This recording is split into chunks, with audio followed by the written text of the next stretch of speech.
Bienvenue sur Scène en bref. Aujourd'hui, nous commençons une série spéciale sur l'un des films les plus emblématiques de l'histoire du cinéma, Le Parrain, The Godfather, réalisé par Francis Ford Coppola. Ce chef-d'œuvre, sorti en 1972, est bien plus qu'un simple film sur la mafia, c'est une exploration profonde de la famille, du pouvoir, de la loyauté et de la moralité. À travers l'histoire de la famille Corleone, une dynastie mafieuse italo-américaine, le film nous plonge dans un monde où les frontières entre le bien et le mal sont souvent floues. Le film s'ouvre sur une scène mémorable, le mariage de Connie Corleone, la fille de Don Vito Corleone, le patriarche de la famille. Cette scène n'est pas seulement une célébration, c'est une introduction magistrale aux personnages clés et aux dynamiques familiales qui définiront l'histoire. Don Vito Corleone, interprété par l'inoubliable Marlon Brando, est un homme respecté et craint. Il est connu pour sa sagesse, sa patience et sa capacité à régler les problèmes de manière, disons, persuasive. Sa réputation de « parrain » n'est pas seulement un titre, c'est un symbole de son pouvoir et de son influence.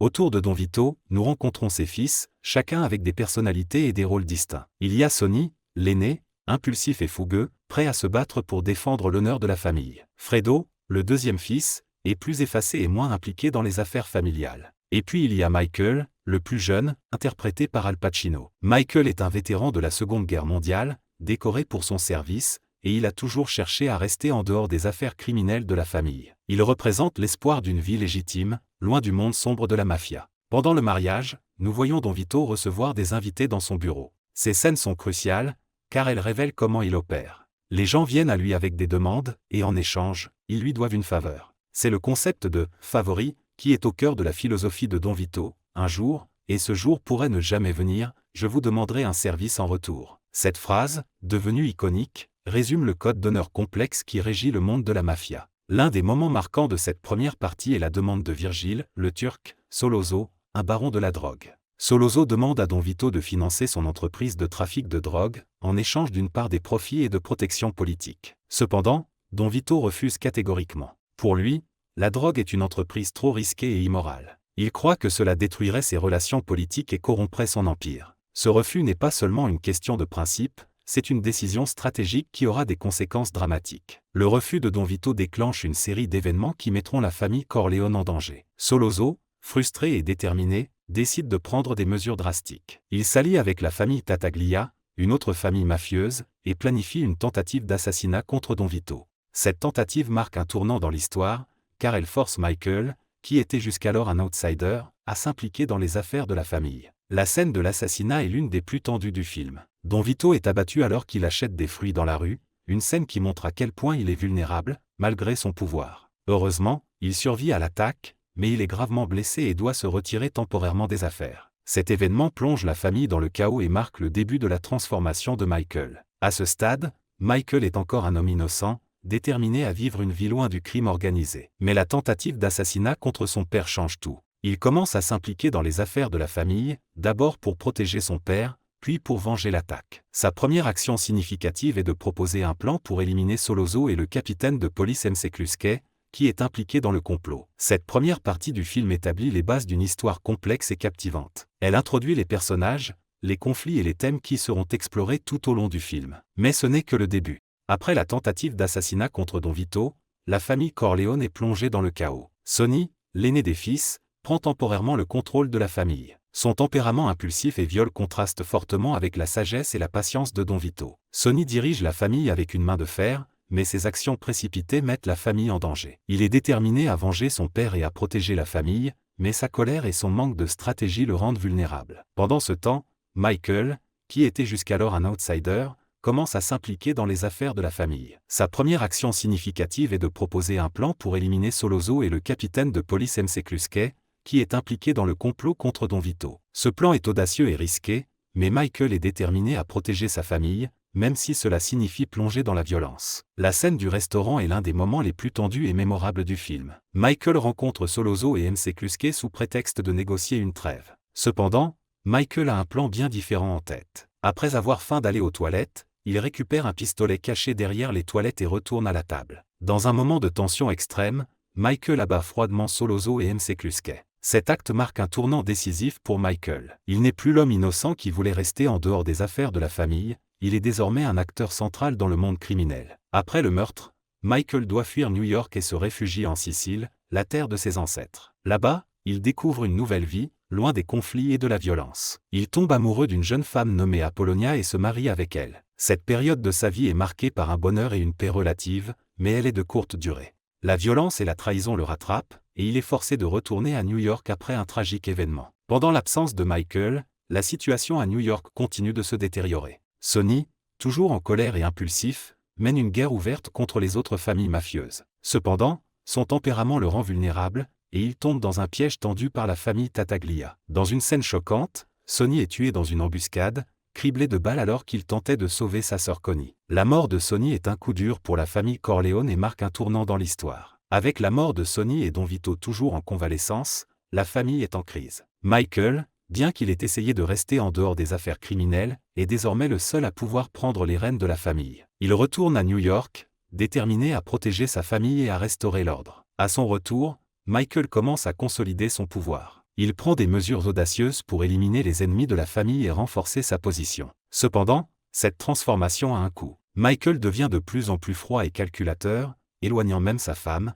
Kay, de ses affaires. Il justifie ses actions en disant qu'il agit pour protéger sa famille, mais il est clair qu'il est devenu aussi impitoyable que les hommes qu'il critique. Cette phase du film montre comment Michael, malgré ses efforts pour rester en dehors du monde criminel, est inexorablement attiré dans le cercle vicieux de la mafia. Sa transformation est à la fois fascinante et tragique, et elle pose la question, peut-on échapper à son destin? Mais ce n'est que le début de l'ascension de Michael. Dans la suite de l'histoire, nous verrons comment il consolide son pouvoir et devient le nouveau Don Corleone, marquant ainsi un nouveau chapitre dans l'histoire de la famille. À son retour à New York, Michael Corleone est déterminé à restaurer l'ordre et à protéger sa famille. Cependant, il comprend rapidement que pour y parvenir, il doit prendre des mesures radicales. La mort de Sonny et la vulnérabilité de Don Vito, toujours en convalescence, ont laissé la famille Corleone dans une position précaire. Michael, autrefois réticent à s'impliquer dans les affaires criminelles, est désormais prêt à faire tout ce qui est nécessaire pour assurer la survie de la famille. L'une des premières décisions de Michael en tant que nouveau leader est de négocier une trêve avec les autres familles mafieuses.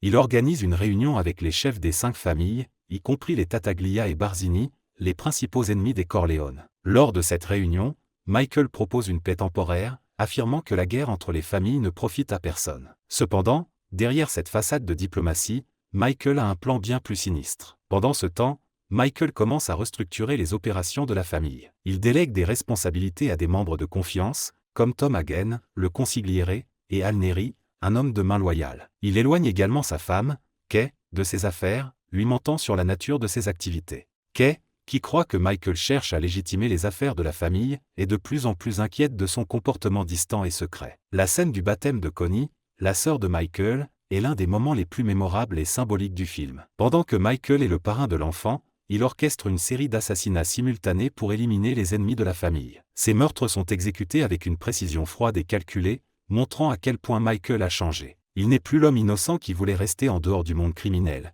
Il est désormais un stratège impitoyable, prêt à tout pour protéger sa famille et consolider son pouvoir. Parmi les cibles de Michael se trouvent les chefs des familles Tattaglia et Barzini, ainsi que Mo Green, un homme d'affaires corrompu qui a refusé de coopérer avec les Corleone. Ces assassinats marquent la fin de la guerre entre les familles mafieuses et établissent Michael comme le nouveau Don Corleone. Cependant, cette victoire a un coût. Michael devient de plus en plus isolé, perdant peu à peu sa connexion avec ceux qu'il aime, y compris Kay. La transformation de Michael est également évidente dans sa relation avec son frère, Fredo. Fredo, qui a toujours été considéré comme le moins compétent des frères Corleone, est mis à l'écart par Michael. Cependant, Fredo commet une erreur fatale en trahissant la famille, révélant involontairement des informations cruciales à leurs ennemis. Cette trahison ne sera pas oubliée, et elle aura des conséquences dramatiques pour Fredo. Une autre scène clé de cette partie du film est la confrontation entre Michael et Kay.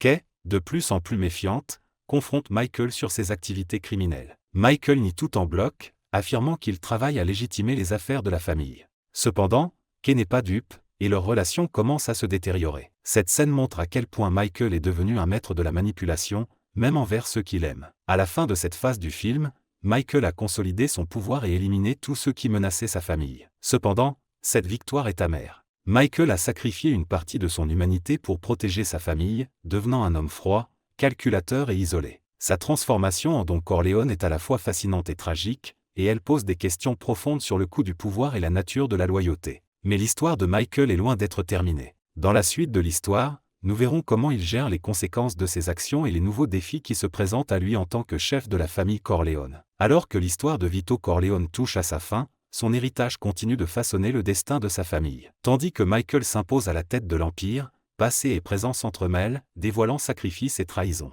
Le film tisse habilement la montée en puissance de Michael avec l'ascension de son père Vito, d'immigrant modeste à parrain redouté. La force du parrain 2 réside dans sa narration en parallèle, offrant au spectateur un regard unique sur la cause et la conséquence à travers les générations des Corleone. Le jeune Vito Andolini arrive à Ellis Island depuis la Sicile après que sa famille a été assassinée par le chef mafieux local, ne portant que son nom, que les fonctionnaires de l'immigration enregistrent par erreur comme Corleone, d'après sa ville natale. Cette erreur administrative devient le fondement d'une nouvelle identité et éventuellement d'un empire criminel, soulignant comment des moments apparemment insignifiants peuvent modifier le cours de l'histoire. L'interprétation de Robert De Niro du jeune Vito capture à la fois la vulnérabilité et la détermination tranquille alors qu'il navigue dans les immeubles surpeuplés de Little Italy à New York, luttant initialement pour subvenir aux besoins de sa famille grandissante par un travail honnête. Le contraste entre les humbles débuts de Vito et la somptueuse propriété de Michael au lac Tahoe souligne à quel point la famille a progressé matériellement tout en soulevant des questions sur ce qui a pu être perdu au cours de ce voyage. Ces premières scènes établissent l'expérience de l'immigrant comme centrale pour comprendre la saga des Corleone,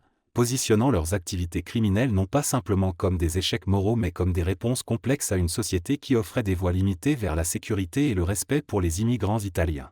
L'image poignante de Vito observant la statue de la liberté depuis le bateau incarne parfaitement cette dualité du rêve américain, promesse d'opportunité mais aussi début d'une réalité bien plus complexe et souvent hostile pour les nouveaux arrivants. La transformation de Vito commence lorsqu'il perd son emploi légitime après qu'un membre local de la main noire exige que son patron embauche un autre homme à sa place, illustrant comment les éléments criminels établis exploitaient leur propre communauté. Cette injustice devient un catalyseur pour l'entrée de Vito dans le crime, commençant par des vols à petite échelle aux côtés de son ami Gianco Abandando et s'intensifiant progressivement vers des activités criminelles plus graves. L'assassinat crucial de Don Fanucci pendant une procession de fêtes religieuses représente l'émergence de Vito comme une force du quartier, avec la juxtaposition de la célébration sacrée et du meurtre de sang-froid créant l'une des séquences les plus emblématiques du cinéma. La façon méthodique dont Vito planifie et exécute ce meurtre démontant et enveloppant l'arme, utilisant le bruit du festival pour masquer les coups de feu, et rejoignant calmement sa famille ensuite révèle l'intelligence calculatrice qui ferait de lui finalement un parrain redoutable. Ces séquences de flashback montrent comment Vito a établi son autorité non seulement par la violence mais par une forme de service communautaire, aidant les voisins et offrant une protection tout en demandant le respect plutôt que la peur en retour, créant un contraste saisissant avec la position de plus en plus isolée que Michael occupe dans la chronologie contemporaine. Les scènes où Vito aide une veuve menacée d'expulsion par un propriétaire sans scrupules illustrent parfaitement sa philosophie de leadership, exercer le pouvoir avec une certaine forme de justice, gagnant ainsi la loyauté indéfectible de sa communauté, un aspect que Michael semble incapable de reproduire malgré toute sa puissance. La performance d'Al Pacino en tant que Michael Corleone représente l'une des plus grandes études de transformation du jeu d'acteur, montrant un personnage durci jusqu'à en être presque méconnaissable par rapport au héros de guerre idéaliste présenté dans le premier film. L'expansion commerciale de Michael au Nevada, à Cuba, et éventuellement sur les territoires internationaux démontre sa vision stratégique mais aussi son éloignement de l'opération plus centrée sur le voisinage de son père. La tentative d'assassinat à son domicile brise toute illusion de sécurité et pousse Michael vers une cruauté encore plus grande, croyant que ce n'est qu'en éliminant tous ses ennemis qu'il peut vraiment protéger sa famille. Son interrogatoire de son épouse qu'est après cet incident, exigeant de savoir avec qui elle a parlé, révèle sa paranoïa croissante et son incapacité à faire confiance même à ceux qui lui sont les plus proches. Leur mariage en désintégration devient une puissante métaphore des effets toxiques de la voie choisie par Michael, qui lui assénant finalement le coup le plus dévastateur du film en révélant qu'elle a avorté de leur fils, refusant de mettre au monde un autre enfant dans le monde de Michael et déclarant que tout cela doit finir. Cette confrontation bouleversante, jouée avec une intensité remarquable par Diane Keaton, cristallise la tragédie personnelle de Michael. Son désir de protéger sa famille finit par détruire ce qu'il cherchait à préserver. La scène où Kay observe Michael à travers la porte qui se ferme, l'isolant définitivement dans son monde de pouvoir solitaire, reste l'une des images les plus déchirantes et emblématiques du cinéma américain. La trahison de Fredo émerge comme le cœur émotionnel de l'intrigue contemporaine, représentant l'ultime test moral de Michael et son échec final. La performance vulnérable de John Cazale rend palpable la faiblesse et le ressentiment de Fredo lorsqu'il confesse « Je suis intelligent.